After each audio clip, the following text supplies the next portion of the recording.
On enchaîne avec une nouvelle exploration, encore une fois, qui va être très riche. On est très heureux aujourd'hui de les avoir, car évidemment, on parle d'un chef, mais on parle avant tout d'un collectif. On parle d'une association et d'une certaine idée de la cuisine. Une idée qui n'a pas de frontières, sans aucun doute, et une cuisine qui permet de raconter beaucoup de choses et finalement d'inclure un maximum de gens. On va les accueillir. Il va monter sur scène avec toute son équipe. Aruna So, on les accueille du Refugee Food Festival. Salut Aruna. Salut tout le monde. On est très nombreux sur scène là. J'ai jamais autant checké de ma vie. Merci. Très applaudi Aruna. Ouais, Hein? merci. Merci. Je sais que ces applaudissements sont pas seulement pour toi, pour toute l'équipe. Ouais. Comment ça va? Bien et toi? Ça va très bien. Merci de nous accueillir. Bah, on est très heureux. Ouais, ça nous fait hyper plaisir. On a une petite musique, je crois. Hein. Ouais, c'est du Baba Mal, c'est pour Baba Mal, on vient de la même région. Donc le matin, vu que j'ai tas de choses à faire dès que je l'écoute, vu que moi j'habite dans une région où ça bouge beaucoup, parce qu'on est frontalier avec le Mali et le Sénégal. Donc je suis grandi dans cet univers qui bouge beaucoup, donc je gère beaucoup de choses. Baba Mal, ça me permet de me ramener dans ma région et de dire ouais, tu peux le faire, gérer autant d'activités. Avec Baba Mal, c'est lui qui m'accompagne tout au long de la journée. Et aussi en cuisine, j'essaye d'amener avec toute mon équipe ce que Baba Mal il rencontre, parce que Baba Mal, je pense, c'est une personne hyper humble et qui a fait beaucoup de choses dans ma région. Et moi, je m'identifie beaucoup à lui. Oh, il va nous suivre pendant toute cette masterclass. Merci. Plus fort encore que le col tricolore, il y a Refugee Food. Ouais. Dis-nous un mot de cette association et de son activité, de ses activités, puisque le Refugee Food, c'est plein de choses à la fois. Avant que tu nous expliques, on entend souvent Refugee Food Festival. Il y a évidemment un festival, mais il n'y a pas que ça. Explique-nous, Aruna, un peu ce que c'est cette association et ce que toi tu y fais. Refugee Food, c'est une partie de moi et c'est une partie qui répond au défi du 2022, c'est le défi de manger bien, d'accueillir les gens bien, de faire en sorte pour que les gens y trouvent leur place.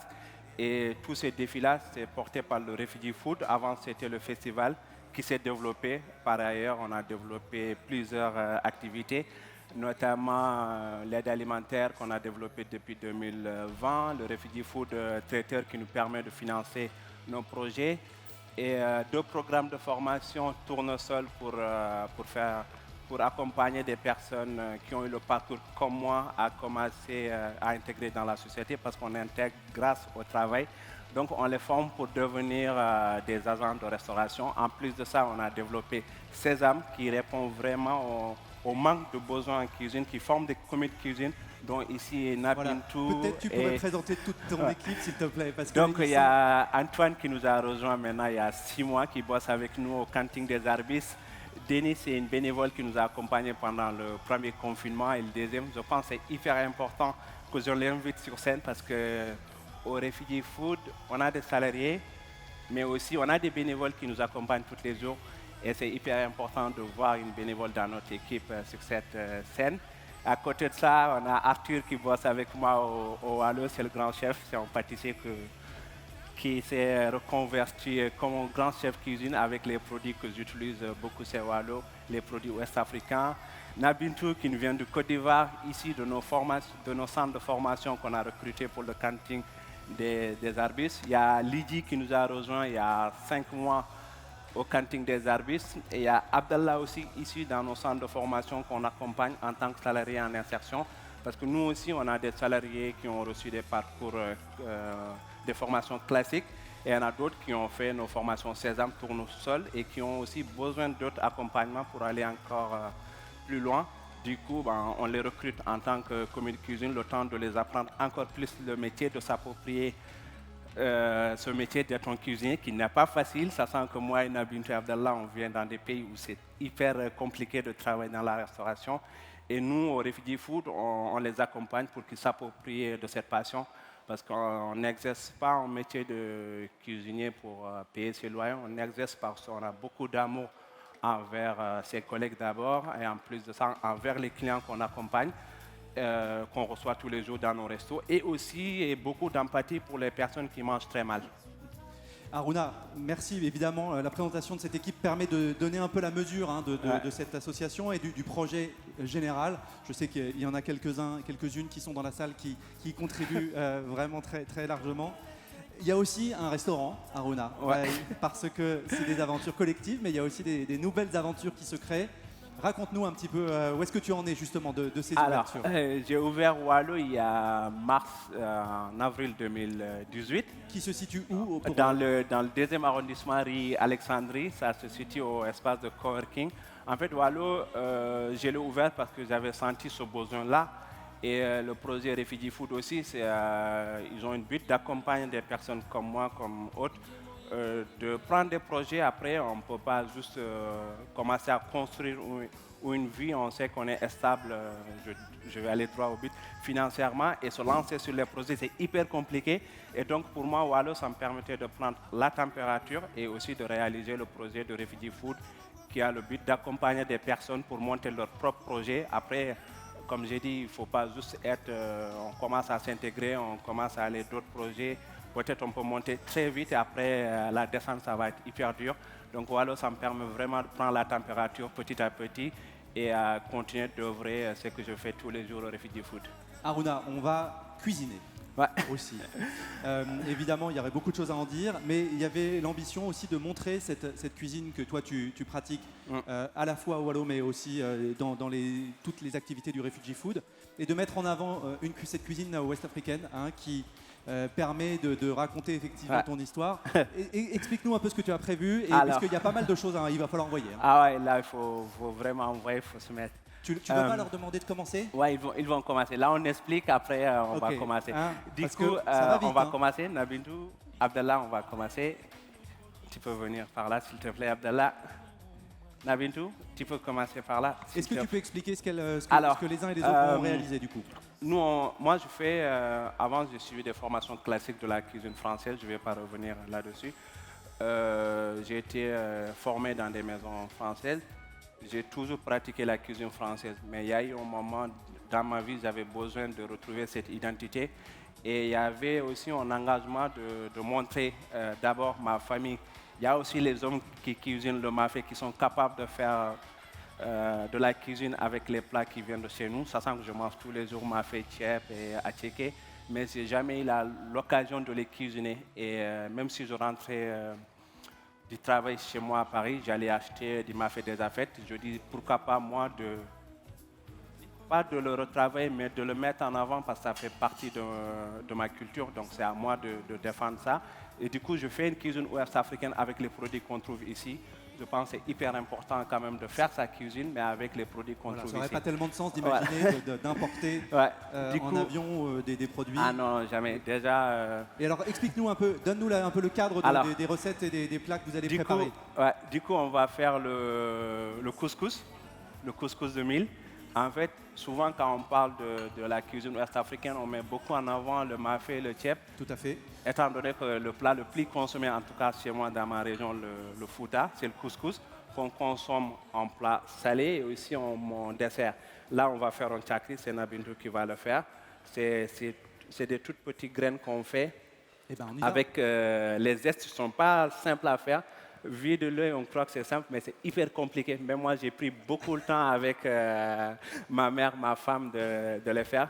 Est-ce que tu peux juste nous expliquer? Donc là, on va avoir une farine. Voilà. Là, c'est la farine de mil. C'est une céréale qu'on cultive, qui est sans gluten, qu'on consomme beaucoup en forme de pain, de couscous, et aussi des beignets. Là, c'est une farine brute qu'elle va mettre juste un peu d'eau pour faire le couscous.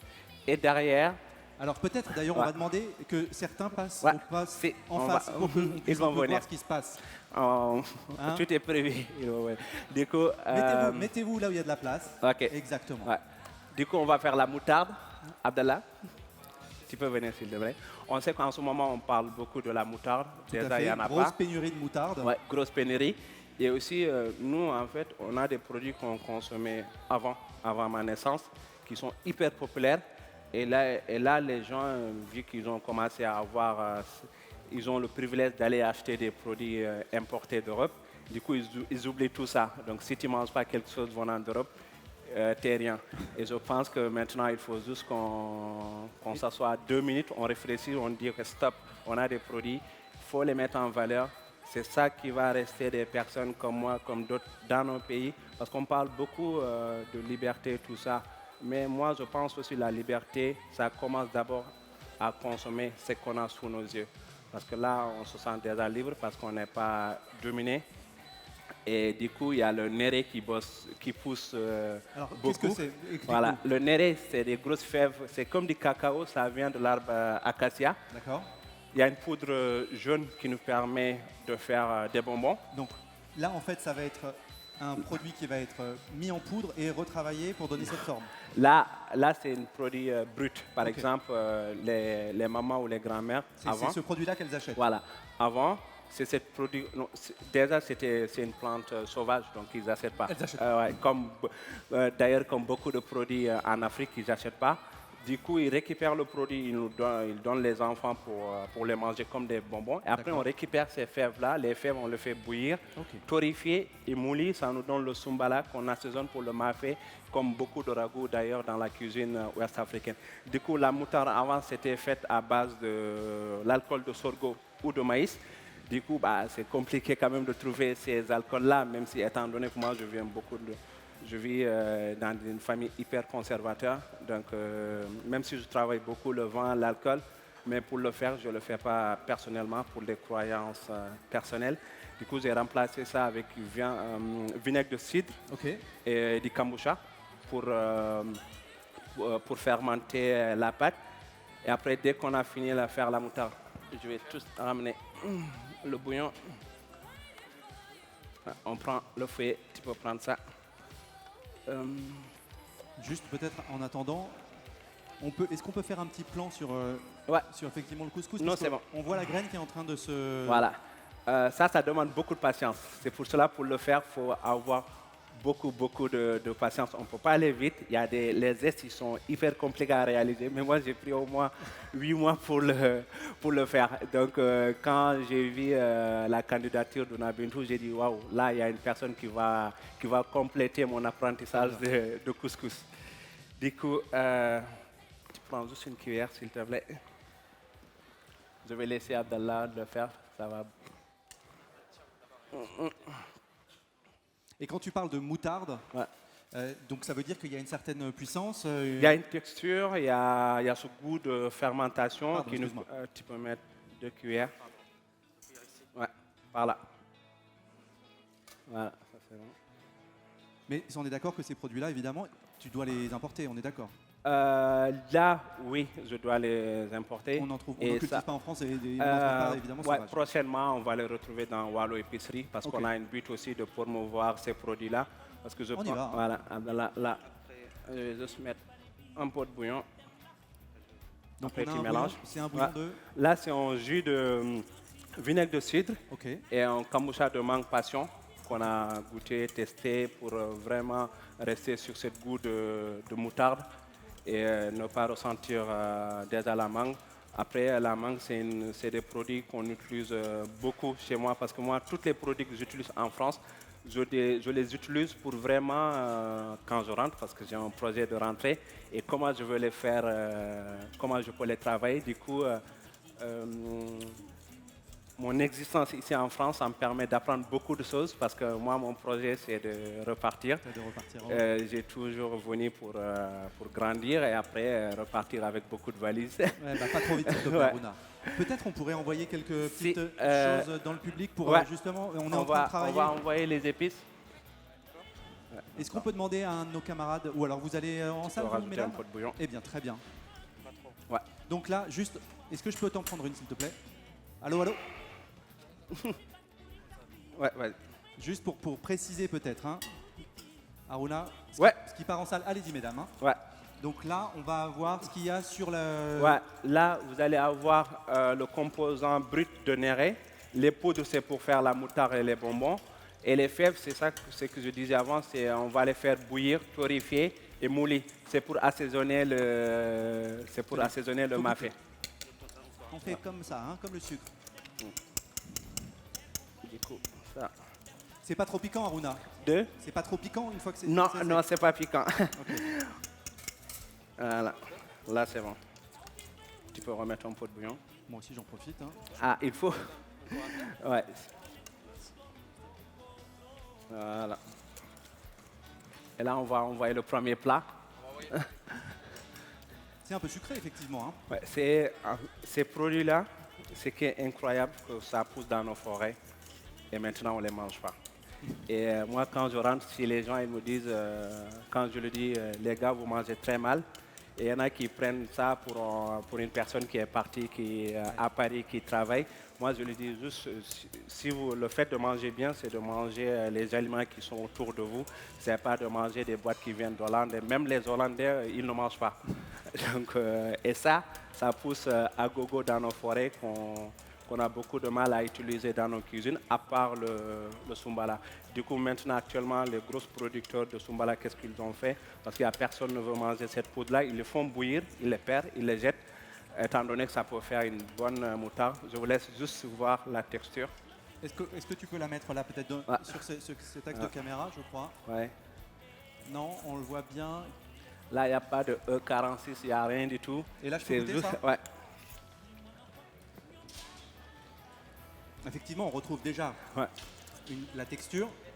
Ça ressemble plutôt à une moutarde un peu sucrée, un peu qu'une moutarde anglaise. Une moutarde au miel. Exactement. Et ça? Mais sans la puissance de sans la moutarde française de Dijon.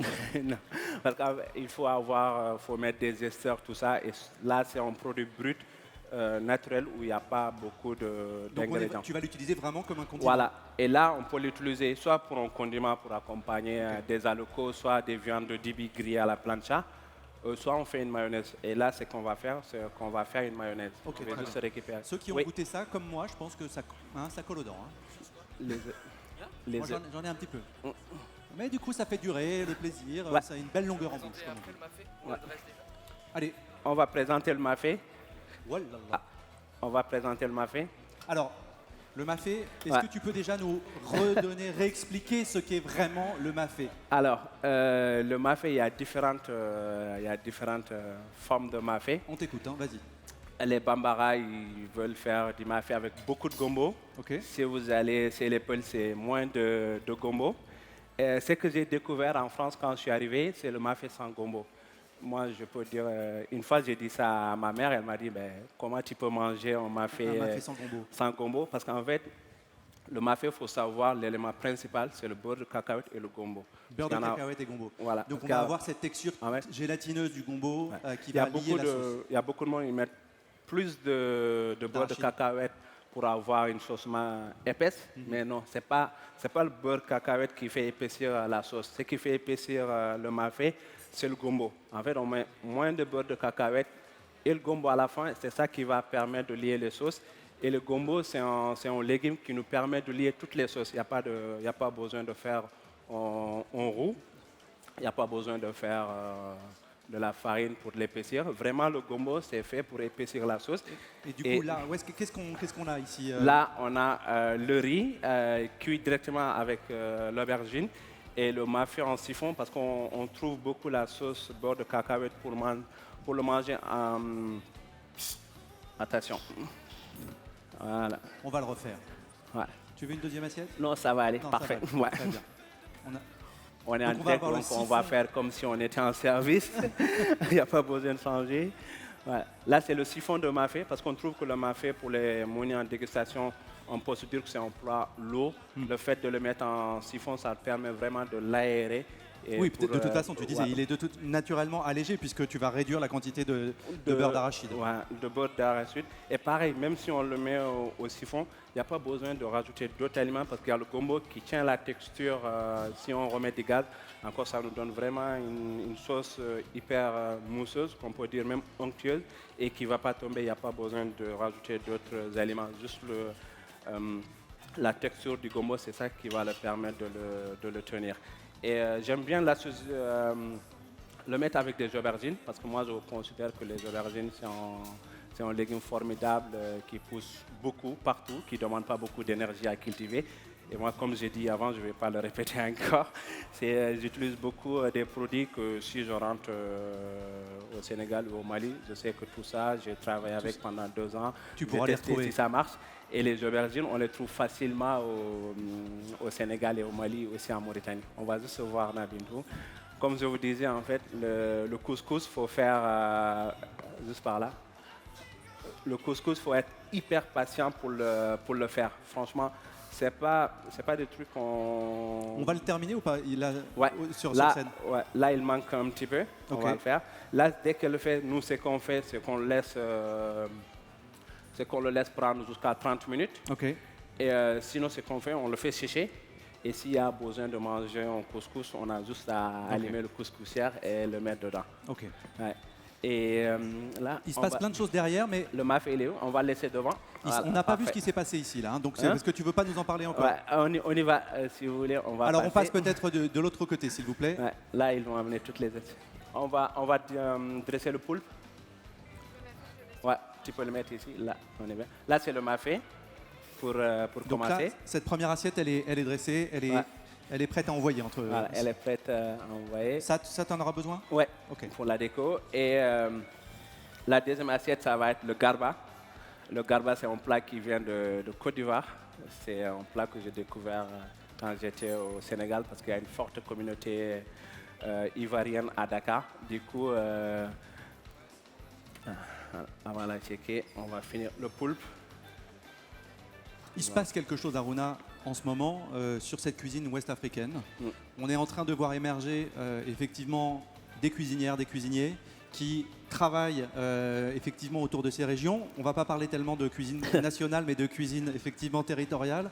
Il y a aussi une attente et puis là aussi une forme d'élévation de la part des clients, d'envie de comprendre ce qui se passe en Afrique subsaharienne et en Afrique de l'Ouest. On ne mange pas la même chose en Afrique de l'Ouest qu'en Afrique de l'Est. On ne mange pas la même chose évidemment dans les pays du Maghreb que dans le sud de l'Afrique. Il y a besoin d'ambassadeurs comme toi. On va avoir Dieveil Malonga aussi qui sera là pendant ces 3 jours, qui lui a ouvert un restaurant au Rwanda.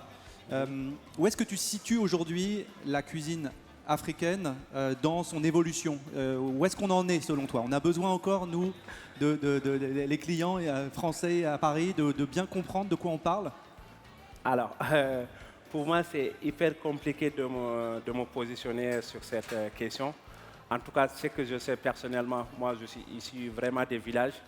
Donc, je ne connais pas New York ni Tokyo. Donc, ce que je fais dans mes cuisines, c'est vraiment sur ce goût que j'ai du village, sur cette... je veux... là, ça va être le mafé pour le public. Donc voilà, il y a un petit mafé donc avec un morceau d'aubergine, du riz et le siphon de mafé qui est envoyé avec le riz. Voilà. Donc excuse-nous, tu étais en train de... Du coup, pour se situer sur cette question, moi j'ai beaucoup de mal. Sachant que moi je fais une cuisine qui me ressemble parce que je suis un mec du village et je veux tout le temps manger le reste des voisins parce que je n'ai pas grandi avec ma famille.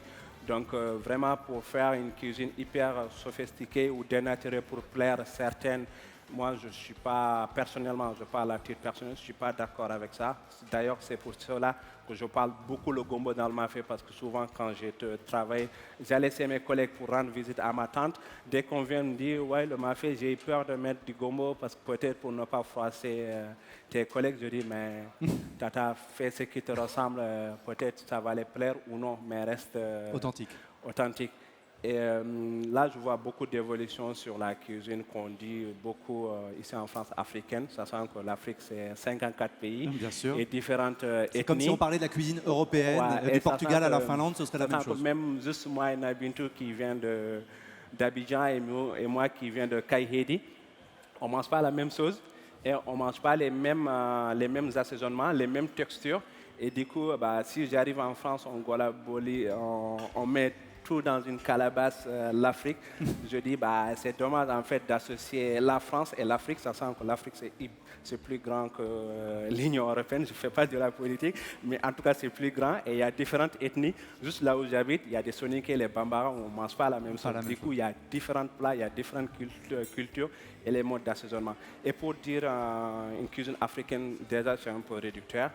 Là, pour moi, je dis cuisine ouest-africaine parce que je pense que je suis né, mon père est mauritanien, ma mère est sénégalaise et j'ai vécu beaucoup de temps au Mali pour faire mon apprentissage coranique. Donc moi, je me sens plutôt ouest-africain parce que j'ai beaucoup de mal à me situer sur un pays, sachant que le Mali a fait de moi la personne dont je suis devenu aujourd'hui. Parce qu'avant, pourquoi on m'a envoyé au Mali, ma grand-mère me disait que j'étais très turbulent. Du coup, on m'a envoyé au Mali pour vraiment être déconnecté de Dakar. Et du coup, moi, je prône pour une cuisine régionale, même si les frontières d'Afrique, ce n'est pas nous qui les avons décidées. Mais je pense qu'on mange la même chose pour certains pays, certains ingrédients. Et là, raconte-nous justement ce plat. Voilà. Parce que... Et là, vous avez le poulpe hibiscus. Du coup, le poulpe, quand je vais au marché Kermel, je vais juste le mettre là. On va le mettre ici. Ouais. Donc là, il y a un petit jus d'hibiscus qui est dans la petite Alors, coupelle. là, vous avez le poulpe qui apparemment, que moi, que je voyais beaucoup en Afrique. Et je me demandais pourquoi les gens ils mangent ça. Moi, personnellement, je me disais. Et si je pars aussi, vu que maintenant je suis venu en France, je commence à cuisiner, de connaître les produits. Même si je le cuisine à la maison, il n'y a personne qui mange. Même dès que je le mets avec le tchof dans les caisses pour ramener à la maison, il me dit oh là là, même le tchof, on n'en veut plus. Et je dis, en fait, c'est un plat, c'est des produits de chez nous qui est hyper bon, il faut juste tester. Ils me disent non, non. Et pour les faire aimer certains produits, comme le camembert, d'autres, parce que si je pars aussi chez moi, j'amène des produits français, il faut juste les mélanger avec les aliments qu'on a l'habitude de manger au quotidien. Du coup, souvent, on mange beaucoup un bouillon de poulpe le matin, quand on est en rhume ou on est malade. Une fois, j'ai mis des dés de poulpe pour faire goûter ça aux personnes et tout le monde dit on mange quelque chose un peu élastique, mais on ne sait pas c'est quoi. Je dis c'est juste un aliment pour vous revisiter que je mange en France. Et après, quand ils vont dire ah, c'est bon. Et là, j'ai commencé vraiment à les montrer que c'était du poulpe. C'était du poulpe. Et c'est en 2019 qu'on a commencé à manger du poulpe à la maison. Du coup, on a fait un poulpe hibiscus, c'est un gelé d'hibiscus avec un tartare de poulpe. Et pour finir tout ça, on a un bouillon d'hibiscus blanc parce qu'il existe deux variétés, le rouge et le blanc. Et tout ça, ça nous fait un bouillon pour le deuxième plat. Très bien. Donc on voit les petites tentacules qui rappellent quand même parce que c'est ici, du poulpe. si c'était chez moi, Tu les mettrais pas. Je vais retourner le truc pour qu'on ne voit pas les tentacules. Mais ici, tout le monde adore le poulpe. Il ne nous reste pas beaucoup de temps. Donc comment on va terminer les deux dernières? Peut-être on va dresser ici. Le dernier, on va le dresser ici. C'est le garba dont je parlais. Allez-y. C'est bon? Allez, go. On va prendre ça. Celle-là. Du coup, le garba, c'est un plat importé, les Nigériens, en Côte d'Ivoire. Du coup, les Ivoiriens, ils sont appropriés de ce magnifique plat qui est consommé partout en Afrique de l'Ouest. Et sur le garba, en fait, c'est une semoule de manioc qui est fermentée et servie avec du poisson qu'on frit. Et là, on l'a fait de la lotte. La lotte, pareil, c'est comme le poulpe, il y en a beaucoup. Et c'est le poisson le moins cher au Sénégal, où les gens ne se jettent pas dessus. Et c'est tellement bizarre parce qu'ils ont peur déjà de la tête. Ouais. Et la texture aussi, ça les fait très bizarre. Et pareil, en fait, c'est des produits que je travaille ici. Dès que je rentre, je sais que j'ai tellement travaillé, je n'ai pas peur de les présenter et aussi de pousser les gens à s'approprier de ces produits-là, parce que comme je dis, on mange très mal. D'ailleurs, quand les conteneurs partent, il y a tous nos bons produits qui partent avec. Et les gens, ils ne savent même pas quoi faire. Et donc, si les chefs africains ici à Paris, ils veulent nous aider dans cette démarche, c'est vraiment de mettre ces produits-là en avant dans la cuisine française et aussi de montrer à nos familles que c'est des produits qu'on peut manger nous-mêmes, c'est nos produits. Donc là, on va voir, c'est la semoule de manioc ici. Voilà. Là, c'est la semoule de manioc, la lotte qui est frite. Et la panure, ça va être quoi? Ça va être manioc, il est juste là. Et la panure de la lotte? Et aussi, c'est la manioc. Parce que je me dis, en fait, vu que c'est en céréales, c'est en forme de céréales, c'est une purée qui est séchée, fermentée et râpée. Donc, ça nous donne des graines comme des céréales qu'on peut utiliser pour les panures et ça marche très bien. Et aussi, même si au Refugee Food, on travaille beaucoup les cuisines de nos régions, mais on a cet engagement aussi d'accompagner nos salariés en insertion. Du coup, on ne se prive pas de travailler avec les produits de saison qu'on trouve ici, même si c'est la fin des saisons de fleurs de courgette. Tu n'as pas expliqué, donc là on a une fleur de courgette justement. Ouais, fleurs de courgette, des pickles de radis et une huile de sakasaka parce que souvent on utilise des huiles pour assaisonner le garba. Je trouve qu'on a des bons plats qui sont hyper concentrés en goût et le reste des plats là on ne sait rien faire. Par exemple, le sakasaka, dès qu'on le mange, il va forcément rester quelques morceaux de sauce et cette sauce là qu'on va parfumer notre huile, mixer et ça nous donne pour assaisonner les autres plats et ça marche très bien. Et la toute dernière, on va peut-être passer du coup. Ça va être le couscous. Il nous reste 2 minutes, même pas, 45 secondes. 45 secondes, allez, on y va. Vas-y. Donc là, c'est la semoule qui a été réalisée, qui aura été séchée et cuite. Là, c'est la semoule qu'on a fait. Celle-ci, on l'a. Peut-être, c'est pas chaud, hein, n'est-ce pas? Non, c'est pas chaud. Comme ça, on peut bien voir effectivement le travail qui a été fait à la main et ça donne cette texture-là. Pour moi, c'est un travail incroyable sur le couscous parce qu'en fait, c'est le seul travail où nous, les hommes, on n'est pas malheureusement présents chez nous. Ça sent, comme je dis, c'est un plat qu'on consomme toutes les heures, toutes les minutes chez nous. Et franchement, c'est un honneur pour moi de mettre ça en avant, de montrer à mes frères et autres et copains de dire, même si là, en live, c'est Nabintou qui le fait, mais moi aussi, je fais du couscous. Peut-être vous aussi, vous pouvez passer un petit peu en cuisine pour le faire. Du coup, vous avez le chakri, c'est une mousse de lait caillé. Chez les Peuls, on consomme beaucoup du lait. Et le chakri, franchement, nous, on n'est pas trop dessert dans nos cuisines. En tout cas, dans nos pays, les pays ouest-africains, mais on mange quand même des trucs sucrés sous forme de petit déjeuner et de dîner. Et tout ça, pour alléger tout ça, c'est comme j'expliquais le mafé, il faut mettre un peu de l'air et réduire les quantités. Et c'est pour ça le lait, on l'a mis au siphon pour mettre de l'air, accompagné de la mangue, un produit phare chez nous qui pousse à gogo dans nos pays. Tu sais qu'on trouve de la mangue maintenant qui vient d'Italie. Hein. Il y en a en ce moment. Donc ça devient presque un produit local maintenant en France. Même si je ne vais pas me positionner, mais elle ne peut pas concurrencer avec nos mangues parce que c'est nous les fruits, ils sont sauvages. Évidemment, évidemment. Et donc là, ça va être un dessert que tu pourrais servir dans ton restaurant. Là, par exemple, c'est un menu qu'on pourrait facilement retrouver dans nos traiteurs Refugee Food et aussi à Wallo, parce que c'est Refugee Food, comme je disais avant la présentation. On a une partie traiteur qui nous permet de financer nos actions associatives, l'accompagnement des salariés en insertion, notre programme alimentaire, aide alimentaire qui nous tient beaucoup à cœur, parce qu'une partie de l'équipe dont moi, on a une fois dans notre vie ici en France été bénéficiaire. Donc on essaie vraiment d'amener ces personnes-là, de les montrer cette empathie, de dire que vous aussi, vous avez ce respect des chefs, des personnes qui travaillent dans les cuisines, qui travaillent dans les bureaux. Vous avez le respect et au retour, pour montrer cette forme de respect, on cuisine de bons produits pour les donner. Et aussi, on n'ouvre pas de boîtes dans notre aide alimentaire. Il y en a beaucoup parce que c'est des milliers de repas. Vu que ça ne sort pas à la télé, je connais pas, je ne parle pas de chiffres, mais je trouve qu'à Paris, il y a beaucoup d'associations, de structures qui distribuent des repas. Mais sauf que, je dis, les gars, c'est des personnes comme vous et moi, ils ont besoin de manger bien. Et nous, au Refugee Food, c'est ça qu'on fait. Aruna, merci beaucoup. Merci. On peut les applaudir tous. Merci. Bravo pour cette présentation et on vous retrouve dans vos restaurants et au Refugee Food. Merci. Merci beaucoup, merci à vous. On enchaîne dans 5 minutes. À tout de suite. Merci.